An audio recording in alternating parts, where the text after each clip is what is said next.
जय हिंद दोस्तों, रक्षित कन्नड़ के चैनल में आपका स्वागत है। दोस्तों, आज के इस वीडियो में मैं आपके लिए 4 नई जानकारियां लेकर आया हूं। कौन सी 4 जानकारियां मैं आपको देने वाला हूं?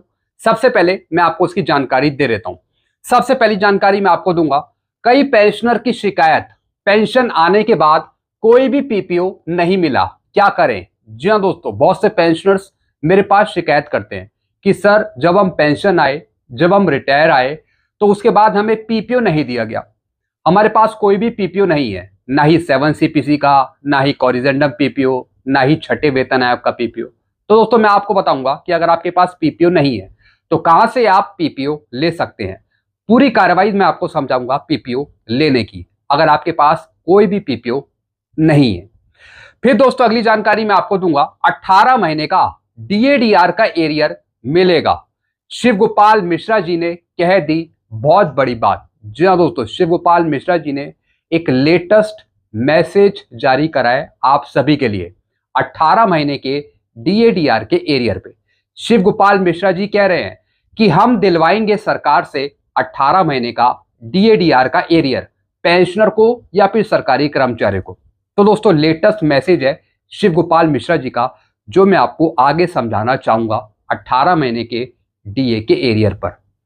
फिर दोस्तों, एक और मैं आपको जानकारी दूंगा, अनविलिंग करने और प्रमोशन टेस्ट ना देने पर एमएससीपी लागू होती है या नहीं होती। जी हाँ दोस्तों, अगर जवान अनविलिंग दे देता है या फिर प्रमोशन टेस्ट को पास नहीं करता, तो क्या जवानों जैसियों को एमएससीपी दी जा सकती है आर्मी रूल के अनुसार? इसकी जानकारी मैं आपको दूंगा।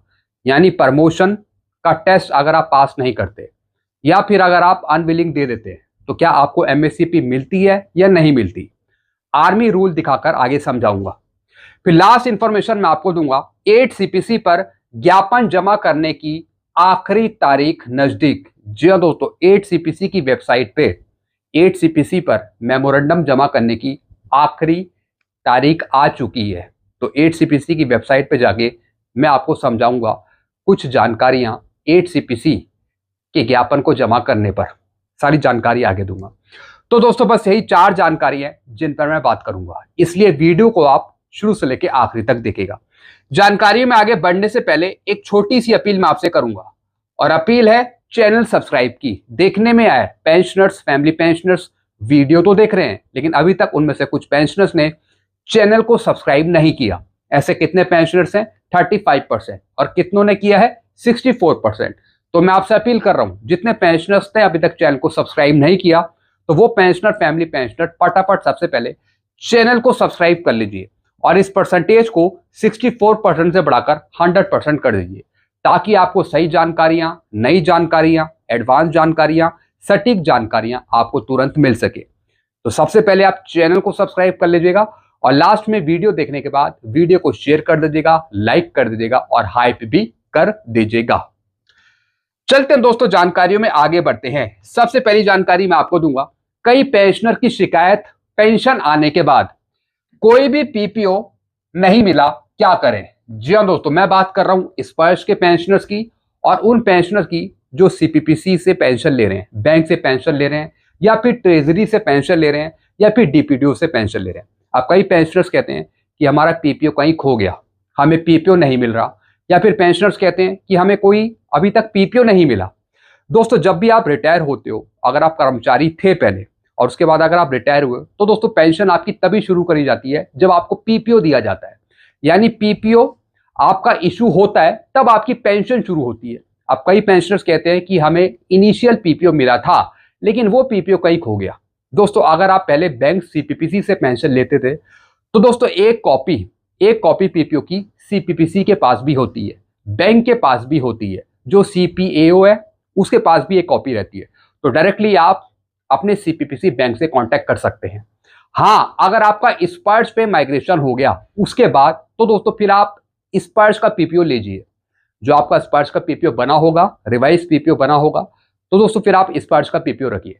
लेकिन अगर आपको इनिशियल पीपीओ चाहिए, पुराना पीपीओ चाहिए रिटायरमेंट के बाद का, तो उसके लिए आप अपने सीपीपीसी बैंक से कांटेक्ट कर सकते हैं। एक कॉपी रिकॉर्ड ऑफिस के पास भी होती है। जी हाँ दोस्तों, रिकॉर्ड ऑफिस, पीओआर, सीपीपीसी बैंक के पास एक कॉपी होती है। डायरेक्टली आप सीपी ग्राम में कंप्लेंट डाल दीजिए और लिख दीजिए कि आपको इनिशियल पीपीओ की एक कॉपी चाहिए, डुप्लीकेट कॉपी चाहिए। तो दोस्तों आपको डुप्लीकेट कॉपी दी जाएगी, आपको कॉपी मिल जाएगी। लेकिन अगर आपका स्पर्श पे माइग्रेशन हो गया तो दोस्तों फिर आप स्पर्श पे जाके लॉग इन करके आप स्पर्श का पीपीओ निकाल सकते हैं। अगर आपको 7 सीपीसी का पीपीओ नहीं मिला, 1116 वाला, तब भी दोस्तों आप रिकॉर्ड को लेटर लिख देंगे। रिकॉर्ड के थ्रू आपको पीपीओ इशू कराया जाएगा पीसीडी की तरफ से। जी हाँ दोस्तों, पीसीडी सीडी ने भी 7 सीपीसी के पीपीओ इशू करे हैं, 1116 वाले कई पेंशनर के पास हैं। अगर आपको नहीं मिला तो आप रिकॉर्ड को लेटर लिख दीजिए। चाहे तो आप सीपी ग्राम में भी कंप्लेंट डाल सकते हैं पीपीओ लेने के लिए, चाहे आपका इनिशियल पीपीओ हो रिटायरमेंट वाला अगर आपके पास नहीं है, या फिर 7 सीपीसी का पीपीओ, कोई सा भी पीपीओ लेने के लिए आप सीपी ग्राम में शिकायत डाल सकते हैं। आपका जो पीपीओ है वो आपको मिल जाएगा। ये मैंने आपको छोटी सी कार्रवाई समझा दी। पीपीओ आपके पास जरूर होना चाहिए आज के समय में, चाहे तो 7 सीपीसी का पीपीओ या फिर स्पर्श का पीपीओ। अगर आप नई पेंशन ले रहे हैं 7 सीपीसी के अनुसार, ओआरओपी की पेंशन ले रहे हैं, ओआरओपी 3 की पेंशन ले रहे हैं, ओआरओपी 2 की, ओआरओपी 1 की पेंशन ले रहे हैं, तो आपके पास स्पर्श का पीपीओ होना जरूरी है। लेटेस्ट पीपीओ आप ले लीजिए स्पर्श का, स्पर्श की पोर्टल पे भी आपको मिल जाएगा। अगर नहीं है तो फिर शिकायत डाल दीजिए, पीपीओ आपका इश्यू हो जाएगा स्पर्श पीसीडी के द्वारा। अगर आपको पुराना पीपीओ चाहिए तो रिकॉर्ड को लेटर लिख दीजिए। अगर आप बैंक सीपीपीसी से पेंशन ले रहे हैं तो एक कॉपी बैंक सीपीपीसी के पास भी होगी, डायरेक्टली आप वहां से भी ले सकते हैं रिकॉर्ड के थ्रू कार्रवाई करवा के, तो आपको पीपीओ मिल जाएगा। अगर आपके पास नहीं है तो सीपी ग्राम में जरूर शिकायत डाल दीजिएगा, या फिर जिला सैनिक बोर्ड के थ्रू भी आप लेटर फॉरवर्ड करा सकते हैं अपने रिकॉर्ड को पीपीओ लेने के लिए। पीपीओ आपको जरूर दिया जाएगा। तो दोस्तों ये मैंने आपको कार्रवाई समझा दी कि किस तरीके से आप पीपीओ ले सकते हैं। चलते अगली जानकारी की तरफ। अगली जानकारी मैं आपको दूंगा 18 महीने का डीएडीआर का एरियर मिलेगा। शिव गोपाल मिश्रा जी ने कह दी बड़ी बात। जी हाँ दोस्तों, सरकार ने तो मना कर दिया कि 18 महीने का डीए का एरियर हम नहीं देंगे, लेकिन जो संगठन है वो कह रहे हैं कि हम दिलवा के रहेंगे 18 महीने का डीए का एरियर, वो भी सरकार से। अब दोस्तों ऐसे ही जेसीएम के महासचिव शिव गोपाल मिश्रा जी ने एक लेटेस्ट मैसेज जारी करा है। 18 महीने का डीएडीआर का एरियर मिलेगा। शिव गोपाल मिश्रा जी ने कह दी बहुत बड़ी बात। जी हाँ दोस्तों, अब दोस्तों इनका एक मैसेज है जो मैं आपको समझाना चाहूंगा। नेशनल काउंसिल जेसीएम के स्टाफ साइट के सचिव शिव गोपाल मिश्रा ने 18 महीने के बकाया महंगाई भत्ते को लेकर केंद्र सरकार पे लगातार दबाव बनाया हुआ है। जी हाँ दोस्तों, इनका जो संगठन है वो लगातार सरकार पे दबाव बना रहा है ताकि सरकार 18 महीने का डीए का एरियर रिलीज करे, आपको दे। उन्होंने साफ शब्दों में कहा है कि कोरोना काल के दौरान जनवरी 2020 से जून 2021 तक रोका गया 18 महीने का डीए एरियर केंद्रीय कर्मचारियों और पेंशनर्स का हक है और इसे हर कीमत पर दिया जाना चाहिए। जी हाँ दोस्तों, लगातार शिव गोपाल मिश्रा जी और इनका संगठन सरकार पे दबाव बना रहे हैं और इनका कहना है कि ये पेंशनर्स का, कर्मचारियों का पैसा है, ये सरकार को देना ही पड़ेगा। फिर क्या लिखा है, शिव गोपाल मिश्रा ने क्या कहा। कैबिनेट सचिव को पत्र। अप्रैल 2026 में शिव गोपाल मिश्रा ने कैबिनेट सचिव को इस संबंध में पत्र लिखकर अपनी नाराजगी जाहिर की थी। जी हाँ दोस्तों, शिव गोपाल मिश्रा जी ने बहुत से लेटर भेजे हैं सरकार पर। साथ ही साथ जो कैबिनेट सचिव हैं, कैबिनेट सेक्रेटरी हैं, उनको भी लेटर दिया है कि सरकार 18 महीने का डीए का एरियर रिलीज करे। असंतोष और गुस्सा उन्होंने स्पष्ट चेतावनी दी है कि डीए और एरियर के फैसलों में देरी के कारण कर्मचारी और पेंशन भोगियों में गंभीर चिंता और गुस्सा बढ़ रहा है। जी हाँ दोस्तों, शिव गोपाल मिश्रा जी ने सरकार से कहा है कि जो आप 18 महीने का डीए का एरियर नहीं दे रहे तो उससे पेंशन में कर्मचारियों में असंतोष बढ़ रहा है, गुस्सा हो रहे हैं पेंशनर्स कर्मचारी, क्योंकि वो उनका पैसा है जो सरकार नहीं दे रही। जल्द फैसले की मांग। शिव गोपाल मिश्रा जी का कहना है कि अगर सरकार ने जल्दी इस बकाया राशि के भुगतान पर कोई ठोस निर्णय नहीं लिया तो स्थिति खराब हो सकती है। जी हाँ दोस्तों, फिर आंदोलन किया जाएगा, रेल रोको आंदोलन किया जाएगा, सड़कों पर चक्का जाम किया जाएगा अगर सरकार आगे चलकर 18 महीने का डीए का एरियर नहीं देती।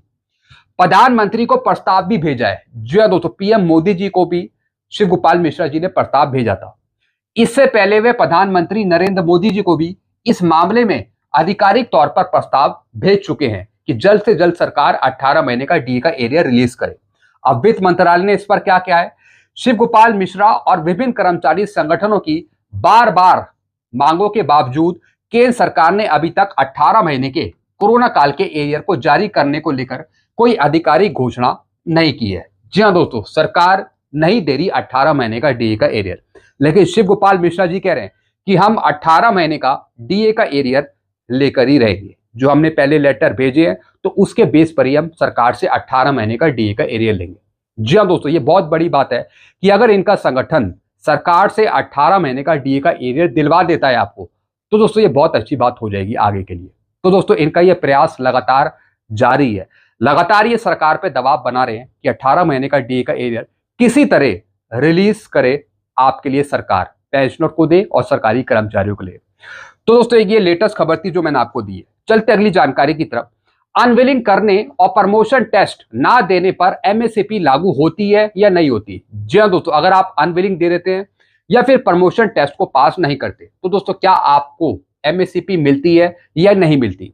अब दोस्तों ऐसे ही एक आर्मी रूल है फोर्थ, तो दोस्तों उसका यहाँ पे पैरा लिखा हुआ है जो मैं आपको हिंदी में समझाऊंगा कि अगर आप प्रमोशन को डिनाई करते हैं, प्रमोशन टेस्ट पास नहीं करते या फिर अगर आप अनविलिंग दे देते हैं तो क्या आपको एमएसपी मिलती है या नहीं मिलती?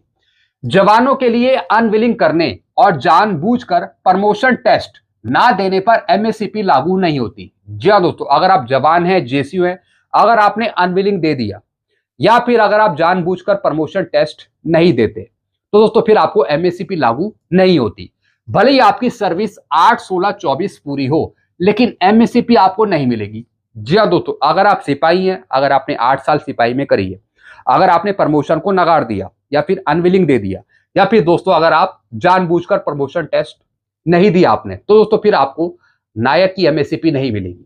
अगर आपने 8 साल पूरे करे हो, 16 साल पूरे करे हो, 24 साल आपकी सर्विस पूरी हो एमएसपी लेने के लिए, लेकिन अगर ये दोनों चीजें आपकी पूरी नहीं है, यानी कि अगर आपने अनविलिंग दे दिया तब भी आपको नहीं मिलेगा एमएसपी, या फिर जानबूझकर आपने प्रमोशन टेस्ट नहीं दिया तब भी आपको एमएसपी नहीं मिलेगी, तो आपकी एमएसपी रुक सकती है इन कारणों की वजह से। फिर क्या लिखा है? अब दोस्तों इसी का आर्मी रूल 4C है, जैसे कि दोस्तों मैंने आपको आगे दिखाया था। तो आर्मी रूल 4C का पैरा कहता है कि यदि कोई जवान प्रमोशन टेस्ट पास नहीं कर पाता तो उसकी क्वालिफिकेशन की कमी के कारण उसे एमएसपी का लाभ तब तक नहीं मिलेगा जब तक वह उस टेस्ट या कोर्स को पास नहीं कर लेता। जी हाँ दोस्तों, एक तरीके की दोस्तों एक क्वालिफिकेशन है जो आपको करनी पूरी है। अगर अनविलिंग देते हैं तब भी आपको एमएसपी नहीं मिलेगी, अगर आप प्रमोशन टेस्ट नहीं पास करते तब भी दोस्तों आपको एमएसपी नहीं मिलेगी। तो दोस्तों साफ लिखा हुआ है आर्मी रूल के अंतर्गत कि यदि कोई जवान प्रमोशन टेस्ट पास नहीं कर पाता तो उसकी क्वालिफिकेशन की कमी के कारण उसे एमएसपी का लाभ तब तक नहीं मिलेगा जब तक वह उस टेस्ट या फिर कोर्स को पास नहीं कर लेता। जैसे एक हवलदार की 24 साल की सर्विस हो चुकी है, अगर आपने प्रमोशन टेस्ट नहीं दिया या फिर प्रमोशन के लिए अनविलिंग किया है तो पे एंड अकाउंट ऑफिस या फिर रिकॉर्ड ऑफिस आपको एमएसपी नहीं देगा नायब सूबेदार की। जी हाँ दोस्तों, एक हवलदार है जिनकी 24 साल सर्विस है, अगर आपने प्रमोशन टेस्ट नहीं दिया या फिर आपने प्रमोशन के लिए अनविलिंग दे दिया तो पे एंड अकाउंट ऑफिस साथ ही साथ रिकॉर्ड ऑफिस भी आपको एमएसपी नहीं देगा नायब सूबेदार की। यह रूल है आर्मी रूल। फिर क्या लिखा है? जब तक जवान दोबारा प्रमोशन के लिए योग्य नहीं हो जाता और संबंधित टेस्ट कोर्स पास नहीं कर लेता, जब तक रुकी हुई एमएसपी का लाभ नहीं दिया जाता। जी हाँ दोस्तों, जो आपकी एमएसपी रोक रखी है वो आपको तब तक नहीं मिलेगी जब तक आप प्रमोशन के लिए योग्य नहीं हो जाते या फिर कोई संबंधित टेस्ट कोर्स पास आप नहीं कर लेते।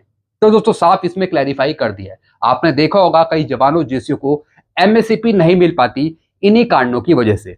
तो अगर ये कारण नहीं है तब आपको एमएसपी दी जा सकती है, चाहे आप नायक की एमएसपी लो, हवलदार की लो या फिर नायब सूबेदार की लो। ये मैंने आपको कुछ कंडीशन समझा दी। चलते अगली जानकारी की तरफ। 8 सीपीसी पर ज्ञापन जमा करने की आखिरी तारीख नजदीक। जी हाँ दोस्तों, अब दोस्तों मैं आपको 8 सीपीसी की वेबसाइट पे ले चलता हूँ, कुछ जानकारी मैं आपको दे रहा हूँ 8 सीपीसी पर ज्ञापन जमा करने की। अब दोस्तों यहाँ पे देखिए, जैसा आपको पता है 8 सीपीसी पर ज्ञापन जमा करने की आखिरी तारीख थी 31 मई 2026, जैसे कि दोस्तों आप यहाँ पे देख रहे हैं। अब दोस्तों इस डेट को एक्सटेंड कर दिया गया है, एक नोटिस निकाला है 8th पे कमीशन के डिप्टी सेक्रेटरी ने और इस तारीख को आगे बढ़ा दिया है, एक्सटेंड कर दिया है 15 जून 2026 तक। अब आप 15 जून 2026 तक 8 सीपीसी पर ज्ञापन जमा कर सकते हैं 8 सीपीसी की वेबसाइट पे। अब आपको कोई टेंशन नहीं है, पहले यह तारीख थी 31 मई 2026 और दोस्तों जो भी आप ज्ञापन जमा करेंगे वो ऑनलाइन जमा करेंगे, लिखित में आपको अपना ज्ञापन जमा नहीं करना, आपको मेल नहीं करनी, आपको कोई लेटर नहीं देना, सब कुछ आपको ऑनलाइन ही जमा करना है। 8CPC का ज्ञापन आप 8CPC की वेबसाइट पे ऑनलाइन जमा करेंगे आईडी बनाकर। तो दोस्तों डेट को एक्सटेंड कर दिया गया है, पहले थी 31 मई 2026 और अब हो गई है 15 जून 2026। तो 15 जून 2026 तक आप अपना ज्ञापन जमा कर सकते हैं। 8CPC ज्ञापन पर प्रतिक्रिया प्रस्तुत करने की अंतिम तिथि 15 जून 2026 तक बढ़ा दी गई है। तो दोस्तों ये कुछ जानकारियां थी जो मैंने आपको दी है। इससे संबंधित और कोई जानकारी आपको पूछनी है, कुछ क्वेश्चन मार्क है, तो आप नीचे कमेंट कर सकते हैं। ऐसी जानकारियां आपको आगे भी मिलती रहेंगी। सारी जानकारियां पाने के लिए, नई जानकारियां पाने के लिए आप चैनल से भी जुड़ सकते हैं, चैनल को भी सब्सक्राइब कर सकते हैं। चैनल का नाम है रक्षित खन्ना और वीडियो को शेयर जरूर कर दीजिएगा। Thank you so much.